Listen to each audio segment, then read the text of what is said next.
The Great Hall of Nexus Prime had never been so full, and it had never been so afraid. 47 species had sent their representatives to this emergency gathering, and they filled the massive chamber from floor to ceiling in tiered rows that curved around a central platform. Like the inside of a giant bowl-high arbiter, Velketh stood at the center of that platform, her crystalline body catching the light from 1,000 floating orbs and splitting it into rainbows that danced across the wall. She raised one of her 6 arms, and the noise in the chamber slowly died down. "We have all received the message," she said, her voice carrying through translation devices to every ear and audio receptor in the room. "The Drathkai hegemony has given us 3 galactic cycles to surrender or face total annihilation." A ripple of fear passed through the assembly like wind through tall grass. The Drathkai were legends, and not the good kind. They had conquered over 1,000 worlds in the past 10,000 years. And not once had they shown mercy to those who resisted. Their war fleets were vast beyond counting. Their weapons were terrible beyond imagination, and their hunger for conquest had never been satisfied. Admiral Korthan of the Velothi Dominion rose from his seat, his blue-scaled body towering over the smaller species around him. "We must fight," he declared, his deep voice rumbling through the chamber. "The Velothi will commit our entire plasma armada to the defense of Council space, and we call upon all member species to do the same." Chorus of agreement rose from the assembly. The Kryn Collective clicked their mandibles in unison and announced that their living ships would join the battle. The Torvani ambassador, ancient and gray, spoke of weapon vaults that had been sealed for 10,000 years and would now be opened. The Malorians promised their psychic warriors. The Medinimzis first the psychic warriors. The Vitud Din Ryu and Malorians promised their psychic warriors. The Malorians promised their psychic warriors that had been sealed for 10,000 years and would now be opened. The Malorians promised their psychic warriors. Gathics pledged their drone swarms one by one. The species of the Council stood and made their commitments. And with each pledge, the fear in the room seemed to shrink just a little. High Arbiter Velketh kept count in her crystalline mind. 3,000 ships from the Velothi, 2,000 from the Kryn, 1,500 from the Torvani, and on until the Zia. Total reached nearly 12,000 warships. It was the largest fleet the Council had ever assembled. Might not be enough. The hegemony was rumored to command more than 10,000 vessels of their own, and their technology was at least equal to anything the Council possessed. This would not be a battle.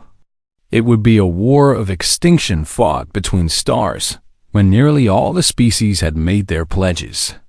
High Arbiter Velketh turned her attention to one of the smaller delegations near the back of the chamber. The humans sat quietly in their seats, watching and listening but saying nothing. Humanity was young compared to most Council species. Having joined the galactic community barely 2 centuries ago, they had proven themselves capable enough in that time, establishing colonies on 12 worlds and building a respectable fleet of about 300 ships. They were not a major power, but they were not insignificant either. Ambassador Chen Wei of the Terran Confederation, Velketh called out, "What forces will humanity commit to our common defense?" All eyes in the chamber turned to the human delegation ambassador. Chen Wei rose slowly from her seat. She was a small woman by human standards, with dark hair going gray at the temples and calm eyes that seemed to hold secrets she had no intention of sharing. She adjusted the collar of her formal uniform and looked around the chamber at the thousands of alien faces. Watching her, Earth will send one ship, she said. The words hung in the air for a moment, as if the translation devices could not quite believe what they had heard. Then the chamber exploded into chaos. Admiral Korthan slammed his fist against his podium hard enough to crack it. "One ship," he roared. We face the greatest threat in the history of the Council, and humanity offers one ship." The Kryn representatives made sounds of angry buzzing. The Torvani ambassador shook his gray head in disbelief. A dozen other species shouted their outrage, their voices overlapping into a wall of noise that filled the great hall. High Arbiter Velkith raised all 6 of her arms and demanded silence. But it took several long moments before order was restored. "Ambassador Chen," she said, her voice cold and sharp like breaking ice. "Perhaps you do not understand the situation we face. Or perhaps there has been some error in translation." "There is no error," Chen replied, her voice steady. "Earth will send one ship. You have 300 vessels in your fleet," Admiral Corthan growled. "And you offer us one. We offer you the Prometheus," Chen said. "It will be sufficient." The Admiral made a sound of disgust. "Sufficient," he repeated. "Against 10,000 hegemony warships. Sufficient." Chen said again. The chamber buzzed with angry whispers. The Malorian ambassador, a tall being with silvery skin and large dark eyes, leaned forward. "What is this Prometheus?" she asked. "We have no record of such a vessel in our intelligence files." "That is because we have kept it secret," Chen admitted. "It was built in a classified shipyard deep in our home system, and its construction has been ongoing for 40 years. And you believe one secret ship can make a difference in this war?" Admiral Corthan asked, his tone making it clear that he did not believe any such thing. "I believe it will end the war," Chen said simply. Silence fell over the chamber. There was something in the human ambassador's voice that cut through the anger and skepticism. Something that sounded almost like pity. "High Arbiter." Velkith studied the human woman with her many-faceted eyes. "You speak with great confidence." "Ambassador, but confidence alone will not stop the hegemony." "No," Chen agreed. "It will not." "Then tell us more about this ship of yours." "I cannot," Chen said. "The specifications of the Prometheus are classified at the highest level, and I am not authorized to reveal them, even to the Council." The outrage began to build again, but Velkith silenced it with a gesture. "You ask us to trust you," she said. "To trust that one human ship can do what 12,000 of our vessels might not accomplish." "I ask nothing," Chen said. "Humanity will send the Prometheus, regardless of whether you believe in it or not. And it will be at the rendezvous coordinates before the hegemony crosses into Council space." She looked around the chamber one final time. "I know you think we are mad or foolish, or perhaps cowards trying to avoid our share of the burden," she said. "I cannot change your minds with words, so I will not try. But I will tell you this. When the hegemony arrives, you will understand why we sent only one ship. And you will understand why one was enough with that." Ambassador Chen Wei sat down and said nothing more. The Council continued its planning for war. But a shadow of doubt had fallen over the proceedings. What? Did the humans know that the rest of them did noten? The days and weeks that followed, intelligence officers from a dozen species tried to learn more about the mysterious Prometheus. But the humans had locked down all information about the vessel. The secret remained hidden, waiting to be revealed when the darkness finally arrived. The weeks after the Council meeting were filled with frantic activity across 100 star system shipyards that had been quiet for generations roared back to life, their forges burning day and night to produce weapons and armor, and the countless components needed to wage war among the star soldiers trained and drilled and prepared to fight enemies they had only heard about in old story. Civilians stocked shelters and made plans to flee if the worst should happen. Fear spread through the galaxy like a disease, infecting every world that lay in the path of the coming storm. Admiral Corthan took command of the combined fleet, and he threw himself into the task of turning 12,000 ships from 47 different species into a single fighting force. It was not easy. The Velethi used plasma weapons while the Kryn preferred biological projectiles. The Tovani flew massive battleships while the Gathics relied on swarms of tiny drones communication. Protocols had to be standardized. Battle formations had to be designed, and 1,000 other details had to be sorted out before the fleet could function as a unit. Through all of this, the humans remained silent. Ambassador Chun had returned to Earth immediately after the council meeting and had not been seen since the small human fleet of 300 ships stayed in their home system.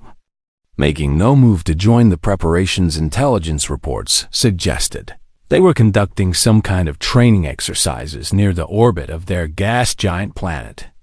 But the details were classified. Spy probes sent to investigate were detected and destroyed before they could gather any useful information. Prometheus remained a mystery. Some in the council began to whisper that the humans were simply cowards, using their mysterious ship as an excuse to avoid the fighting. Others suggested that humanity had made some kind of secret deal with the hegemony, trading their neutrality for survival. Few even demanded that the council seize human colonies as punishment for their refusal to contribute properly to the common defense. High Arbiter Velketh refused all such suggestions. "We do not have time for internal conflicts," she told the council. "The hegemony will be here in less than 2 cycles, and we must be ready to meet them with everything we have. Everything except a human fleet." Admiral Corthon muttered bitterly as the days counted down toward the expected arrival of the enemy. The combined fleet gathered at a place called the Meridian Threshold. This was a region of space where several major hyperspace routes converged, making it the most likely approach vector for any force invading Council territory if the hegemony was going to attack. They would almost certainly come through here. 12,000 ships assembled in formation around a central command station, their hulls gleaming with fresh paint and their weapons charged and ready. It was an impressive sight. The largest concentration of military power the galaxy had seen in living memory. Admiral Corthon stood on the bridge of his flagship, the Velothi dreadnought Fury of Stars, and looked out at the fleet he commanded. Despite his earlier confidence, doubt gnawed at his heart. He had studied the hegemony all his life, and he knew their reputation was not exaggeration. They had crushed larger forces than this before. They had broken alliances and shattered empires. They had never lost. As he brooded over these dark thoughts, one of his officers called out that a new contact was appearing on sensors. A single ship had dropped out of hyperspace at the edge of the fleet formation, and it was not responding to identification requests. Corthon ordered visual magnification, and the image appeared on his main display. The ship was roughly 3 kilometers long, which made it large but not exceptional. Its hull was matte black, darker than the space around it, and it seemed to drink in the light from nearby stars rather than reflecting it. The design followed no pattern that Corthon recognized, with angles and curves that seemed somehow wrong, as if the ship existed in a slightly different version of reality than everything around it. "That is the Prometheus," his communications officer reported. "We are receiving an identification signal now." Corthon stared at the black ship in silence. There was something about it that made his scales prickle, something that triggered ancient instincts buried deep in his Velothi brain. He had faced enemy warships many times in his long career, and he had never felt afraid of any of them. But looking at the Prometheus, he felt something cold settle into his belly, something that might have been fear in a lesser being. "Scan it," he ordered. "I want to know everything about that ship." His sensor operators worked their instruments, and their confusion grew with every passing moment. "Admiral, we are having difficulty getting clear readings," one of them reported. "The hull material does not respond to standard scanning frequencies, and the ship appears to be generating some kind of inner field." "What can you tell me?" "Mass readings are inconsistent, fluctuating between 5 million tons and something our sensors cannot measure. and power emissions are off the scale in ways I do not understand. Is it armed? We cannot determine that. Sir, Corthan growled in frustration. He opened a communication channel to the mysterious vessel, Prometheus. This is Admiral Corthan of the Combined Fleet, he said. You will explain your presence here and your intentions. A calm human voice responded. Though the speaker did not identify themselves, Admiral Corthan. This is the Prometheus, and we are here as promised. And we will take up position between the fleet and the expected enemy approach vector.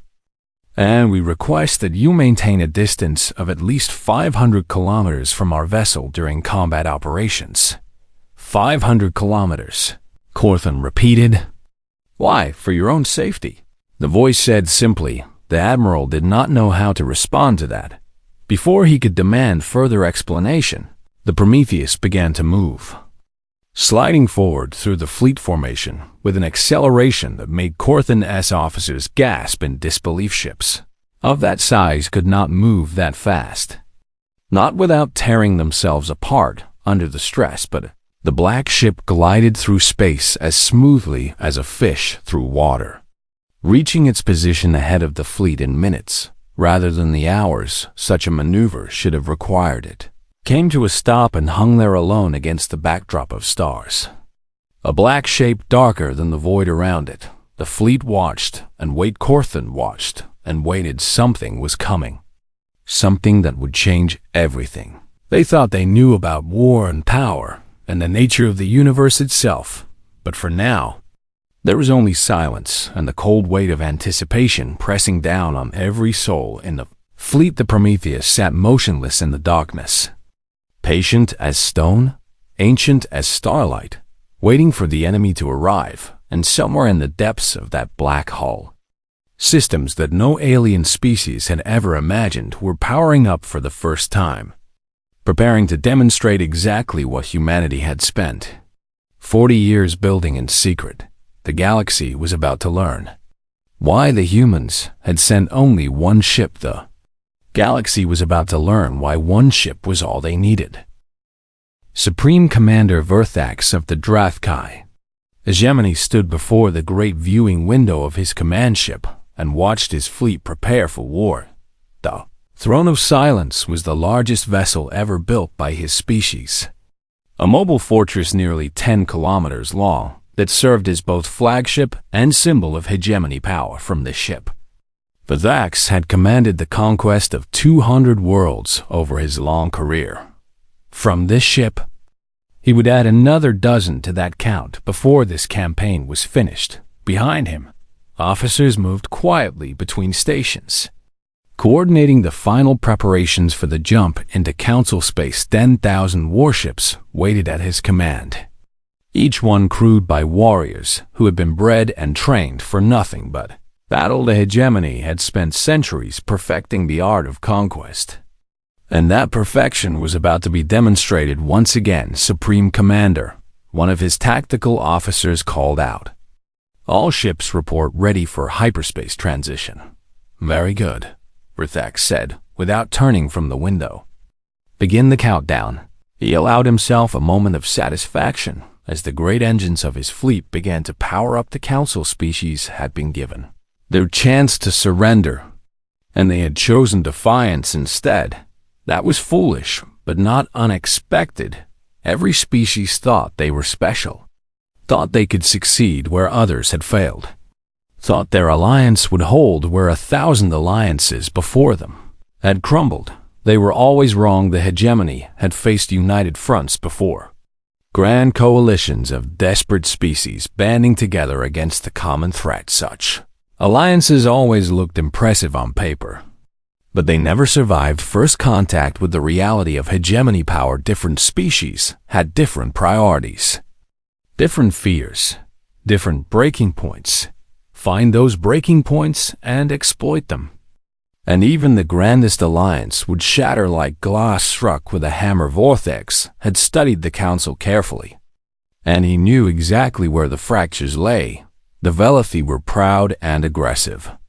likely to charge headlong into battle without thinking the Kryn were logical and calculating, likely to retreat if the cost became too high.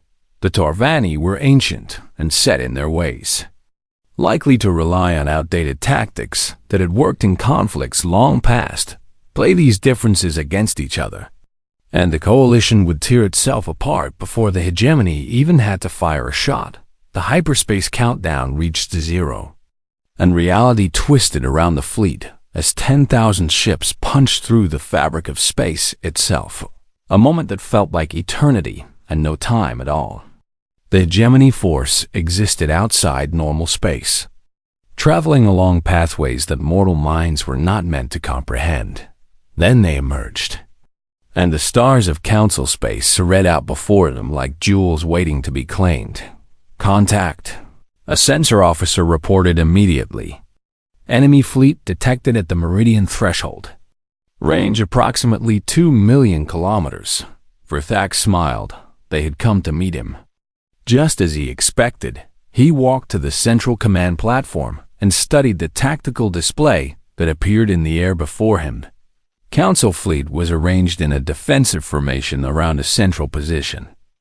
Roughly 12,000 vessels of various sizes and configurations. It was an impressive gathering. He had to admit not impressive enough to stop him, but impressive nonetheless. Interesting, he murmured as he examined the enemy positions more closely. Something was wrong with their formation. There was a gap at the front, a space where no ships were positioned, and in that gap sat a single vessel that his tactical systems could not properly identify. "What is that?" he demanded. Pointing at the anomaly, his officers scrambled to provide information. A single ship. Supreme Commander, human design based on hull configuration. Approximately 3 kilometers in length, but we are having difficulty obtaining detailed sensor readings. Human, Verthax said, thoughtfully. He knew about humanity. Of course, his intelligence services had compiled extensive files on every council species. The humans were relative newcomers, barely 2 centuries old as a spacefaring civilization, and they possessed only a modest fleet of 300 vessels. They should not have been significant. Yet something about them had always troubled the analysts there. Technology advanced faster than it should have. Their population grew faster than it should have. Their expansion was slower than their capabilities would have allowed. As if they were holding something back, Verthax had dismissed these concerns as paranoia. But now he found himself wondering, why would the humans place a single ship between 2 fleets about to engage in battle? Why would they position that ship so far forward? So exposed it made no tactical sense unless the ship was intended as some kind of messenger or negotiator. "Hail them," he ordered. "Perhaps they have come to discuss terms." The communication was sent, but no response came. Instead, the black ship began to move forward, accelerating toward the hegemony fleet with speed that made Verthax's tactical officers exchange worried glances. "How fast is that vessel moving?" The Supreme Commander demanded. "Acceleration exceeds anything in our records, Supreme Commander. At current rate it will reach weapons range in approximately 4 minutes." Verthax watched the approaching ship with narrowed eyes. A message began to broadcast from the human vessel, transmitting on all frequencies in perfect Drathkai language. "You are not welcome here," the message said. "Leave now and you will be permitted to survive." The bridge fell silent. Verthax felt his officers looking at him, waiting to see how he would respond to this unprecedented insult. No enemy had ever told the hegemony to leave. No enemy had ever dared. He laughed, and the sound echoed through the command chamber like the bark of a predator. "One ship tells 10,000 to retreat," he said. "The humans have a sense of humor at least, and we shall teach them the cost of such jokes." He turned to his tactical commander. "Forward squadrons will destroy that vessel immediately, and let the council see what happens to those who stand alone against the hegemony." The orders went out, and 1,600 ships broke from the main formation and surged toward the lone human vessel. Weapons charged and targeting systems locked on. In moments, the Prometheus would cease to exist, and the war would begin in earnest. Verthax settled into his command throne and prepared to watch the first kill of the campaign. He expected it to be quick and satisfying, a demonstration of power that would shake the morale of the Council fleet before the real battle even started. He had no idea that he was about to witness something that would shake his understanding of the universe itself. The forward squadrons opened fire. 1,600 ships unleashed their weapons simultaneously, pouring plasma and kinetic rounds and antimatter, warheads and disruptor beams into a single concentrated point of space. The barrage was so intense that sensors across both fleets were temporarily blinded by the energy release. When the sensors cleared, Verthax expected to see debris and vapor, the scattered remains of a foolish enemy who had dared to stand in the path of the hegemony. Instead, he saw the Prometheus emerge from the storm of destruction completely untouched, its black hull unmarked by even a single scorch, and had not even slowed down, and now it was firing back. Admiral Corthan had seen many things in his long career as a warrior, but he had never seen anything like what happened in the next few minutes. The Prometheus fired its first shot, a beam of light that had no color, no heat signature, no radiation of any kind that his sensors could detect. It simply was a line of terrible brilliance that connected the black ship to a hegemony dreadnought nearly 1,000,000 kilometers away. Dreadnought was a massive vessel, 2 kilometers of armor and weapons, carrying a crew of 8,000 warriors. It had survived 100 battles and conquered a dozen worlds. It ceased to exist in less than a heartbeat. Corthan watched in stunned silence as the great warship seemed to fold in on itself, collapsing inward toward a single point, like a piece of cloth being pulled through a tiny hole. For one impossible moment, the entire mass of the vessel compressed into something smaller than a grain of sand. Then even that vanished, leaving behind nothing but empty space where 8,000 souls had been. Moments before, the Prometheus fired again. Another dreadnought collapsed and disappeared, and again, and again. The weapon struck once every 2 seconds with mechanical precision, and every shot killed a ship. There was no missing, no deflection, no defense. The beam touched a vessel, and that vessel ceased to beckon. Then found himself counting the shots without meaning to 10 ships destroyed, 20, 50, 100. The hegemony forward squadrons had stopped firing. They were trying to run, their proud formations dissolving into chaos as captains screamed orders to retreat, to scatter, to do anything to escape the black ship that was killing them with such casual ease. It did no good. The Prometheus was faster than any of them, and its weapon had range that seemed to have no limit. Ships that turned to flee died just as quickly as ships that stood and fought. Beam of colorless light found them wherever they ran, and wherever it found them, they died. 200 ships destroyed, 250, 300. Admiral Corthan realized he had been holding his breath and forced himself to exhale on his bridge.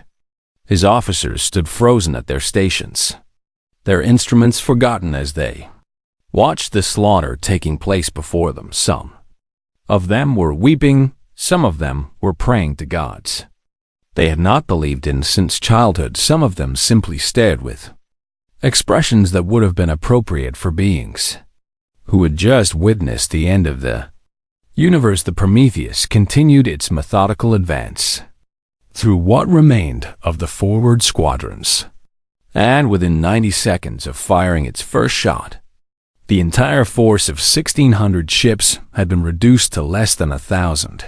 Survivors were fleeing back toward the main hegemony formation, their pride forgotten, their courage shattered. Their only thought to put as much distance as possible between themselves and the nightmare that hunted them. Supreme Commander Verthak's voice cut through the communication channels, screaming orders that his captains were only too eager to obey. All ships concentrate fire on that vessel, he commanded. Everything we have, hold nothing back. Destroy it, destroy it, destroy it. 10,000 ships turned their weapons on a single target. The Prometheus was engulfed in a storm of weapons fire that lit up the void like a second sun. Plasma bolts and antimatter warheads and kinetic slugs and disruptor beams converged from every direction, pouring enough destructive energy into one point of space to crack a planet open like an egg. The barrage went on for 30 seconds, then 60, then Ninitai Verthax kept screaming for more fire. More power, more destruction, as if the sheer intensity of his hatred could accomplish what his weapons could not. When the order finally came to cease fire, every sensor in both fleets was focused on the point where the Prometheus had been. The weapons fire cleared. The Prometheus hung motionless in space, its black hull perfectly unmarked, as if the greatest concentration of firepower in galactic history had been nothing more than a gentle breeze. And then it resumed firing. Corthan watched as the beam of colorless light began to reach out toward the main hegemony formation, and he understood that he was witnessing something that would change the galaxy forever. This was not a battle. This was not even a war. This was a message written in the death of ships and the terror of those who survived. The Prometheus moved through the hegemony fleet like a predator through a flock of prey animals. It did not rush, did not hurry, did not show any sign of urgency or excitement or emotion of any kind. It simply killed one ship after another with the same mechanical precision it had displayed from the first shot. Dreadnoughts died, carriers died, cruisers and destroyers and frigates died. The hegemony formation collapsed into chaos as ships fled in every direction, abandoning their positions, abandoning their comrades, abandoning everything in their desperate attempt to escape. Some captains ordered their crews to power down all systems in the hope that playing dead might save them. The Prometheus killed them. Anyways, captains sent messages of surrender on every frequency. The Prometheus killed them.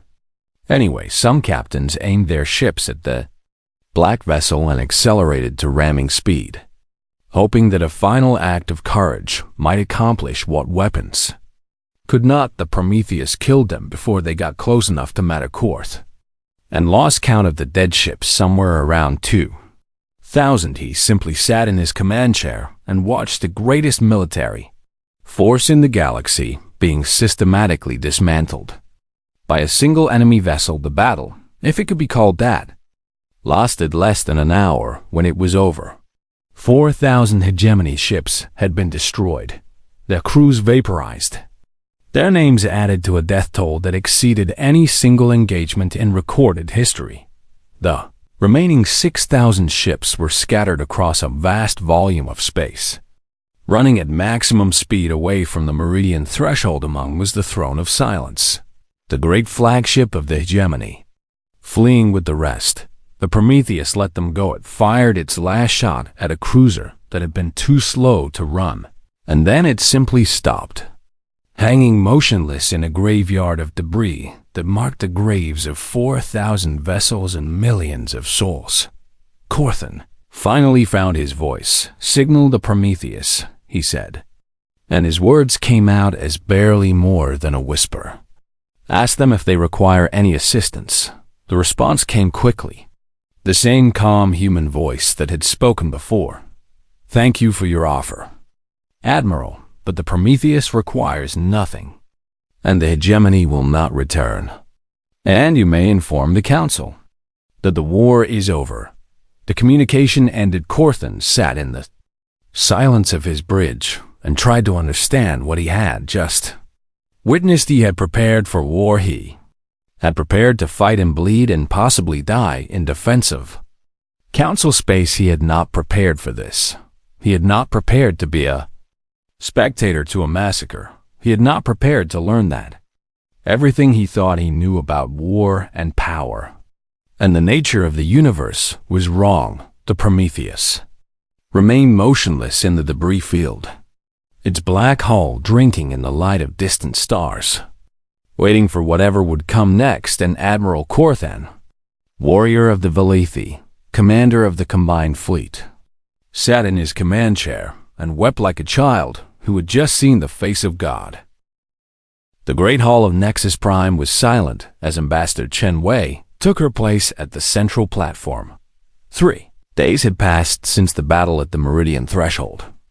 Though calling it a battle felt wrong somehow, like calling a thunderstorm a conversation between clouds, every seat in the chamber was filled, and thousands more watched through remote broadcasts across the galaxy. They had all seen the recordings. They had all watched the Prometheus tear through the hegemony fleet like fire through dry grass. Now they wanted answers. And Ambassador Chun was the only one who could give them. High Arbiter Valketh stood beside the human woman, her crystalline form dim and subdued compared to the brilliant display of their first meeting. Ambassador Chen, she said, her voice carrying the weight of questions asked by billions of beings across 1,000 worlds. The Council has summoned you to explain what happened at the Meridian Threshold, and more importantly, to explain what the Prometheus truly is. Chan nodded slowly. I understand, she said. You deserve the truth, and I will give it to you as best I can. She looked around the chamber at the faces of 47 species, all of them watching her with expressions that ranged from fear to awe to something that might have been worship. Humanity has been part of the galactic community for 2 centuries, she began. In that time, we have watched and learned and tried to understand how power works among the stars. And what we learned troubled us greatly. She paused, gathering her thoughts. We saw how the strong dominate the weak, how alliances form and shatter under pressure, how trust is a commodity to be traded and spent rather than a foundation to be built upon.